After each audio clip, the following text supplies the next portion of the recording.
Hello मेरे प्यारे विद्यार्थियों, स्वागत है आप सभी का हमारे इस न्यू यूट्यूब चैनल पर।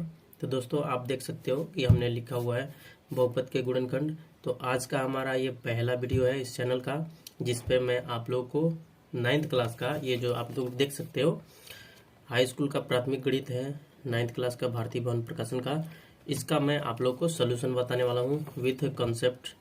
ठीक है, तो सारी चीज़ें एक एक करके देखेंगे। अगर आपके पास कोई भी डाउट रहता है तो आप हमें बाद में कमेंट कर सकते हैं, वीडियो के लास्ट में आप कमेंट कर सकते हैं। ठीक है, पूरा वीडियो को लास्ट तक देखिए ताकि जो भी चीज़ें मैं आपको समझाऊं वो पूरी अच्छे से समझ में आ जाए, ताकि आप बाद में ये ना कहें कि मुझे समझ में नहीं आया है। पूरे गौर से देखिएगा, मैं पूरी कोशिश करूँगा कि आपको अच्छे से समझ में आ जाए, एक भी चीज़ छूटे नहीं और डाउट भी ना रहे। तो हम लोग का जो क्लास है इसी तरह चलते रहेगा और उसका आप लाभ पा सकते हैं किस तरह, हमारे इस YouTube चैनल को सब्सक्राइब करके और बेल नोटिफिकेशन को ऑल पे क्लिक करके सारी चीज़ें फ्री में मुफ्त में पा सकते हैं। जब मैं वीडियो अपलोड करूंगा तो आपको नोटिफिकेशन मिल जाएगा। ठीक है, इसलिए आप चैनल को सब्सक्राइब कर सकते हैं।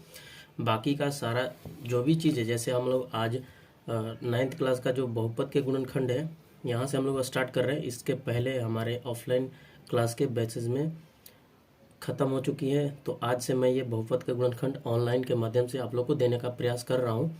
अगर आप कमेंट करके मुझे बताएंगे कि इसके पहले वाले दो भी चैप्टर है, जो 2 चैप्टर है उसका सॉल्यूशन दीजिए, तो मैं आपको मेहनत करके थोड़ा सा और उस पर वीडियो बना के डाल सकता हूँ। आप कमेंट करके मुझे बता सकते हैं। तो चलिए, सबसे पहले हम लोग जो इसका चैप्टर है बहुपद के गुणनखंड, आप लोग देख सकते हैं कि अध्याय 3 है और इस अध्याय में जो फैक्टराइजेशन ऑफ पोलिनोमियल्स है, यानी बहुपद के जो भी गुणनखंड है, किस तरह गुणनखंड करा जाता है बहुपद के, ठीक है, वो सारी चीज़ें हम लोग स्टेप बाय स्टेप देखेंगे और जानेंगे समझेंगे। ठीक है, तो सबसे पहले मैं आप लोग को बता देता हूँ बहुपद होता क्या है। ठीक है, तो बहुपद इसके पहले वाले चैप्टर में हम लोगों ने पढ़ा है, उसमें सारी चीज़ें हम लोग को पढ़ना है, जैसे गुणांक हो गया, बहुपद के प्रकार हो गया, ठीक है, उस तरह का बहुत सारा चीज़ है। तो आप लोग उसको देखना चाहते हैं तो कमेंट करके ज़रूर बता सकते हैं, उस पर मैं एक डेडिकेटेड वीडियो बना दूंगा।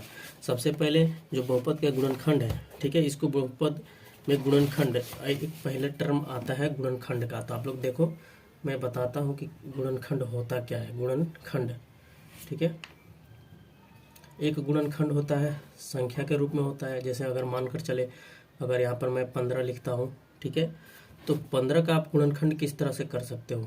ठीक है, जैसे 15 का हम लोग गुणनखंड 1 गुणे 15 के रूप में भी लिख सकते हैं। ठीक है, और 15 को हम लोग 3 गुणे 5 के रूप में भी लिख सकते हैं। ठीक है, इसको हम लोग इस तरह से लिख सकते हैं। या फिर आप 12 को देखो, 12 एक मानकर चलते हैं कि एक संख्या है। ठीक है, इसको हम लोग किसके रूप में लिख सकते हैं, 1 गुणे 12 लिख सकते हैं, या फिर 2 गुणे 6 लिख सकते हैं, या फिर 3 गुणे 4 लिख सकते हैं। ठीक है, इस तरह से हम लोग लिख सकते हैं। ठीक है, इस तरह का गुणनखंड हम लोग लिख सकते हैं संख्या के रूप में।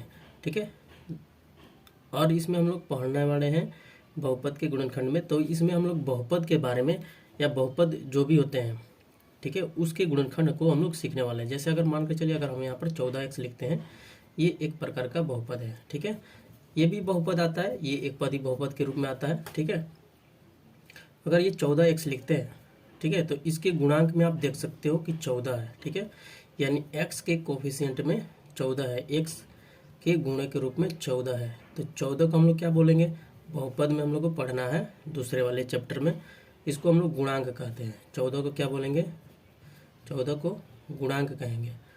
फ्रेंड्स, थोड़ी सी बेसिक चीज़ें जान लेना ज़रूरी होता है, क्योंकि आगे तभी समझ में आता है, इसलिए मैं आप लोग को ये थोड़ी सी चीज़ें बता रहा हूँ। ठीक है, तो चलिए देखते हैं। जैसे यहाँ पर 14 है, ये x का गुणांक है, तो इसको हम लोग गुणनखंड के रूप में लिखना होगा 14x को।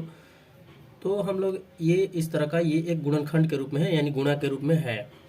अगर उसी तरह और भी बहुत सी चीज़ें हो जाए, अगर मान कर चले हम लिखते हैं x³, ठीक है, और माइनस x² लिखते हैं।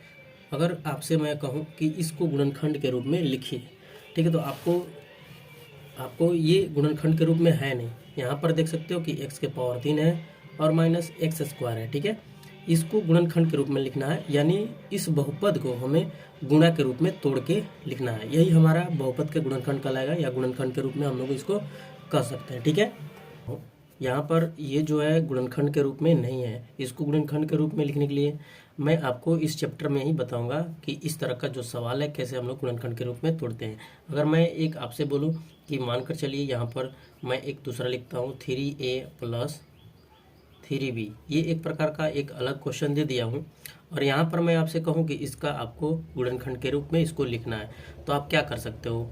सोचिए थोड़ा सा, क्या कर सकते हैं? इसको हमें गुणनखंड के रूप में लिखना है। तो गुणनखंड के रूप में लिखने के लिए हम लोग क्या कर सकते हैं? इसमें सबसे पहले तो हम लोग देखेंगे कि इसमें उभयनिष्ठ कॉमन क्या चीज़ है, यानी मतलब जो गुणा के रूप में हो, जो सब में उभयनिष्ठ हो, ठीक है। तो यहाँ पर देख सकते हैं, यहाँ पर 3 है और यहाँ पर भी 3 है। तो जब हम लोग 3 कॉमन लेंगे दोनों में से, तो a प्लस यहाँ पर बचेगा a, इसमें से 3 में 3a में से a 3 कॉमन लेंगे तो a बचेगा, और प्लस है तो प्लस, और इसमें से 3 कॉमन लेंगे तो यहाँ पर b बचेगा। तो यहाँ पर देख सकते हो कि इस रूप को हम लोग क्या कहेंगे? गुणनखंड कहेंगे। क्या कहेंगे? गुणनखंड, ठीक है। इसको गुणनखंड हम लोग बोलेंगे। जैसे आप लोग देख सकते हो, तो 3 गुणे ये किस रूप में है?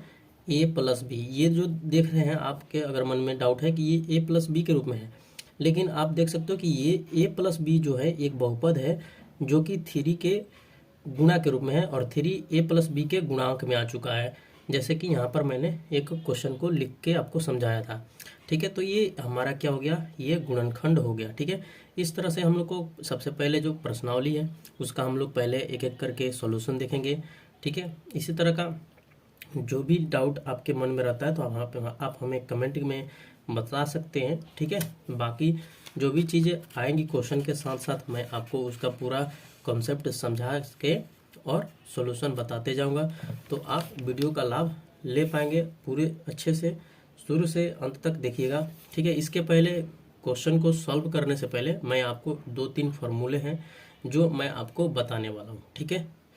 तो यहाँ तक सबसे पहले मैं, ये मेरा इंट्रोडक्शन क्लास था कि अगर आप मेरा रेगुलर क्लास देखना चाहते हैं, पूरी अच्छी तरह से समझना चाहते हैं, तो चैनल को सब्सक्राइब करके रखें। मैं अगला वीडियो जिसमें मैं सारी जो फार्मूले इसमें यूज होने वाले हैं, जैसे कि a प्लस बी का होल स्क्वायर ये कैसे निकलता है, या फिर a माइनस बी का होल स्क्वायर ये कैसे आ जाता है, और ए स्क्वायर माइनस बी स्क्वायर ये कैसे आ जाता है, इसका जो फार्मूला है, जैसे a प्लस बी का स्क्वायर हम लोग लिखते हैं a square plus 2ab plus, ये जो यहाँ पर देख सकते हो a स्क्वायर प्लस 2ab और प्लस बी स्क्वायर, या फिर a माइनस बी का होल स्क्वायर का a स्क्वायर माइनस 2ab और प्लस बी स्क्वायर, ये कैसे निकल जाता है।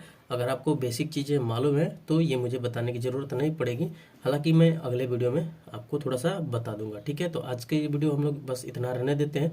अगले नेक्स्ट वीडियो में हम लोग थोड़ा सा इसके बारे में चर्चा कर लेंगे, ताकि आपका जो डाउट है वो क्लियर हो जाए। उसके बाद हम लोग क्वेश्चन की तरफ बढ़ेंगे, ठीक है। धन्यवाद।